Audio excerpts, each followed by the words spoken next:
नमस्कार, आप देख रहे हैं दैनिक प्रेस। भारतीय जनता पार्टी ने केजरीवाल सरकार के खिलाफ दिल्ली में मोर्चा खोला हुआ है। बिजली की बढ़ी हुई दरों को लेकर बातचीत करेंगे लोगों से, क्या कहना चाहते हैं। आगामी चुनाव भी आ रहा है दिल्ली का विधानसभा को, उसको लेकर भी, और बिजली की बढ़ी हुई जो दर है उनसे कितना प्रभाव उनकी जेब पर पड़ रहा है, क्या प्रभाव पड़ रहा है जो बिजली का बिल है, जो अभी दरें बढ़ी। सारा ही प्रभाव पड़ रहा है। इन्होंने सरकार जो बनाई अन्ना हजारे के आंदोलन से निकल के इन्होंने कहा था कि बिजली फ्री देंगे, पानी फ्री देंगे और सरकारी सुविधाएं में कोई लाल बत्ती, कोई गाड़ी, कोई बंगला नहीं लूंगा। 200 यूनिट अभी फ्री दे तो रहे, कह रहे हैं। कुछ नहीं, वो आतिशी ने पहले कह दिया, डेढ़ महीने पहले घोषणा कर दिया कि कोई बिजली फ्री नहीं मिलेगी। अब उन्होंने पीपीएससी चार्जेस बिजली का बढ़ा दिया है, तो कहाँ बिजली फ्री रह गया। रही बात पानी की, दिल्ली की जनता को जो साफ पानी देने की जिम्मेदारी इनकी थी कि भाई हम फ्री देंगे पानी, दिल्ली में पानी नहीं मिलता तो बोलो हरियाणा पानी नहीं दे रहा। दिल्ली में बाढ़ आ जाए, पानी ज्यादा आता तो बोलो हरियाणा ने भेज दिया। अरे भैया, तुम मुख्यमंत्री किस बात के हो। तो सरकार तो कह रही है जो अभी ये पीपीएससी चार्ज बढ़े हैं कि वितरण कंपनियों ने चार्जेस बढ़ाए हैं। सरकार बढ़ी कि वितरण कंपनी बढ़ी है? सरकार ने वादा किया था ना, तो सरकार दे। ठीक है। रही बात पानी की, जो बार बार कहते कि हरियाणा पानी नहीं दे रहा, मैं आपको बता दूं कि मुनक नहर के माध्यम से दिल्ली को 1050 क्यूसेक पानी हरियाणा दिल्ली को सप्लाई कर रहा है और अतिरिक्त पानी करीब 900 क्यूसेक पानी उनका मवाना पॉइंट पे मिल रहा है।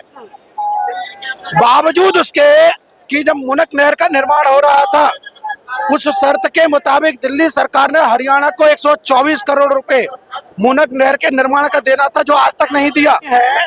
अतिरिक्त जो पानी दिल्ली को मिल रहा है उसका 94 करोड़ रुपए पे करना था, जो आज तक इन्होंने पे नहीं किया। फिर भी हरियाणा वादे के मुताबिक दिल्ली को पूरा पानी दे रहा है। अब पानी की दिक्कत दिल्ली में क्यों है? जो डिस्ट्रीब्यूशन लॉसेज है, पानी की जो सप्लाई है वो प्रॉपर इसलिए नहीं हो रही है कि 10 सालों के अंदर, जब से ये आए 11 साल हो गए ना, एक इन्होंने कोई नई पाइपलाइन डाली, नहीं कोई इन्होंने कोई जो इन्होंने कहा था कि हम रेन्यूवेल्स लगाएंगे, ना कोई रेन्यूवेल्स लगाए। इन्होंने ये भी कहा था जब इन्होंने बने थे कि जो यमुना का पानी आता दिल्ली में, बाढ़ का, वो बह करके निकल जाता है।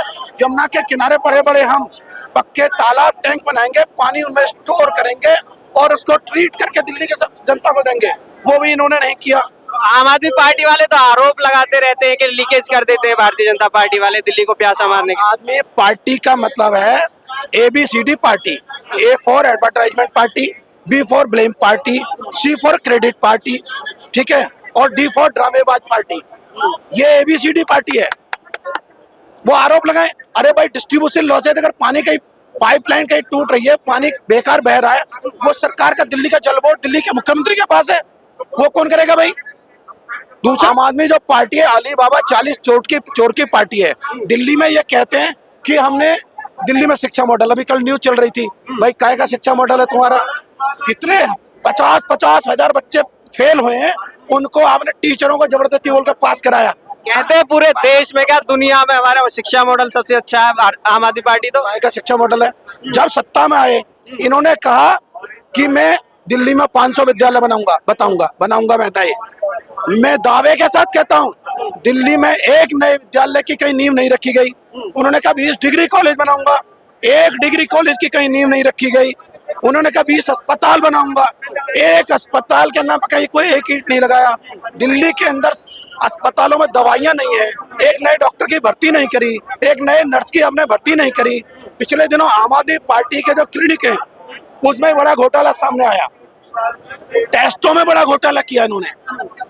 आम आदमी पार्टी के जो क्लिनिक है, ज्यादातर तो घुड़साल बने, उनमें डॉक्टर और वो में है ही नहीं, कबाड़ियों ने कब्जा कर रखा है, वो खराब पड़े। जो कुछ आम आदमी पार्टी क्लिनिक चल रहे हैं वो 4 घंटे 5 घंटे के लिए खुलता है। अब 5 घंटे, मान लीजिए 9 बजे खुला या 8 बजे खुला, 2 बजे तक खुला, 6 घंटे के मिनट काउंट करिए, 6 × 36 360 मिनट। 360 मिनट में एक दिन में 500 एंट्री टेस्ट के नाम पर था। अगर 500 से 360 को डिवाइड करें तो एक मरीज के हिस्से में 36 to 40 मिनट 40 सेकंड 35-36 सेकंड सारे आते हैं। आप मुझे ये बता दें कि कैसे हाउ कैन इट पॉसिबल कि 35-36 सेकंड में पेशेंट आ गया, आपने पेशेंट एग्जामिन कर लिया, आपने पेशेंट का प्रिस्क्रिप्शन बना दिया, आपने उसका सैंपल भी ले लिया, हाउ कैन इट पॉसिबल, कैसे संभव है भाई? और फिर उसमें भी घोटाला हुआ है। हाँ, फिर उसमें हर मरीज का नंबर अलग हो सकता है। मान लिया कि एक परिवार से 4 मरीज आ गए तो 4 मरीज का नंबर एक हो सकता है, 100 मरीज का मोबाइल नंबर एक, कैसे संभव है? तो ये केवल घोटालेबाज पार्टी है। इन्होंने कहा मैं लाल बत्ती नहीं लूंगा। अब अरविंद केजरीवाल खुद दिल्ली के अंदर पड़े हैं। भाई दिल्ली में लोगों ने साफ पानी मांगा था, किसी ने शराब के थोड़ी कहा था। दिल्ली में, इसी दिल्ली में कह रहे हैं भारतीय जनता पार्टी फंसा रही है बार बार। कोर्ट में अपनी बेगुनाही साबित करे ना। आज मनीष सिसोदिया जी को शराब घोटाले में जेल गए हुए फरवरी 2023 में गए हैं, 16 महीने हो गए। आप अपनी बेगुनाही कोर्ट में साबित क्यों नहीं करते भाई? वहाँ एक माननीय सर्वोच्च न्यायालय को जो एक डॉक्यूमेंट मिला है, उन्होंने कहा भाई ये जो डॉक्यूमेंट है ये मेरे सामने, इसको कैसे कर दूं? जमानत क्यों नहीं मिल रही है आपको? बार बार बेल आपकी रिजेक्ट हो रही है। अच्छा ये बताओ, दिल्ली का आगामी विधानसभा चुनाव भी आने वाला है, केजरीवाल साहब जेल में है, क्या लगता है इस बार जेल से ही चुनाव लड़ेंगे फिर से? देखिए जेल से उनका क्या होगा, जो घोटाला किया है उसकी चीजें देखना, उनको जमानत देना नहीं देना वो माननीय सर्वोच्च न्यायालय का काम है। पर आपको मैं बता दूं कि दिल्ली में अब की बार भारतीय जनता पार्टी की सरकार बनने जा रही है। वजह अभी हाल ही में दिल्ली में लोकसभा चुनाव हुआ, 2 कट्टर भ्रष्ट पार्टी, कट्टर विरोधी पार्टी, आम आदमी पार्टी, कांग्रेस पार्टी, अरविंद केजरीवाल ने बच्चों के सर पे हाथ रख के कसम खाई थी कि मैं कभी कांग्रेस से गठबंधन नहीं करूंगा। गठबंधन करके सरकार बनाई और दोनों पार्टियां मिलकर चुनाव लड़ी। दोनों पार्टी मिलकर चुनाव लड़ने के बाद भी उनकी ऐसी दुर्दशा हुई, भारतीय जनता पार्टी ने दिल्ली की 7 लोकसभा पर अपना परचम लहराया और दिल्ली की 7 लोकसभा सीट भारतीय जनता पार्टी की झोली में 7 सीटें गई। तो इसी से आप अंदाजा लगा लीजिए कि वो जो कह रहे हैं, अब वो कहते हैं जी मैंने दिल्ली के अस्पताल जो वर्ल्ड क्लास अस्पताल बना दिए। अरे भाई आपके दिल्ली में अस्पतालों में बेड नहीं है, एक बेड पर 2-2, 3-3 मरीज पड़े हुए हैं, दवाइयां आपके नहीं है। अगर आपने वर्ल्ड क्लास अस्पताल बना दिए तो आपके राज्यसभा सांसद मैक्स में इलाज क्यों कराते हैं? दिल्ली के विधायक मैक्स में इलाज क्यों कराते हैं? मनीष सिसोदिया बीमार होते थे तो मैक्स में इलाज कराते थे, सत्येंद्र जैन बीमार हुए तो मैक्स में गए, केजरीवाल के परिवार में कुछ होता तो मैक्स में जाते हैं। अरे उन दिल्ली के सरकार कह रहे हो जो वर्ल्ड क्लास अस्पताल, उनमें जाओ ना, इलाज कराओ ना, जिनको वर्ल्ड क्लास बता रहे हो। तो आगामी चुनाव में क्या करेगी दिल्ली की जनता, क्योंकि लोकसभा में तो दिल्ली की जनता ने बता दिया, विधानसभा चुनाव में क्या होगा? विधानसभा चुनाव में निश्चित रूप से भारतीय जनता पार्टी की सरकार बनेगी और हम 55 प्लस 55-60 सीटें ला करके दिल्ली में सरकार बनाने वाले हैं। क्या आम आदमी पार्टी की जो ये फ्रीबी योजना थी उनपे कुछ फर्क पड़ेगा? क्या योजना है? उन्होंने दिल्ली में कहा मैं 11,000 बस लेके आऊंगा। दिल्ली में जब आम आदमी पार्टी की सरकार बनी 6,800 बस के लगभग दिल्ली में बसे थे।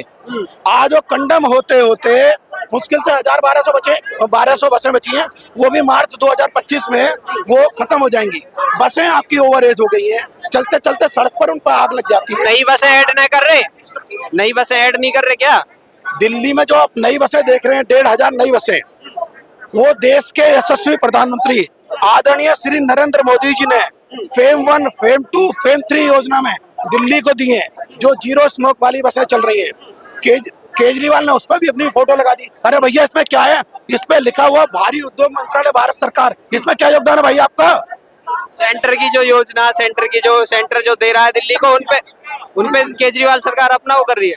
केजरीवाल आप देखो, जीरो स्मोक वाली बसें चल रही है, जो फेम 1, फेम 2 योजना, और उस पर पीछे अपना उन्होंने फोटो लगा दिया है। भाई इसमें क्या योगदान है आपका?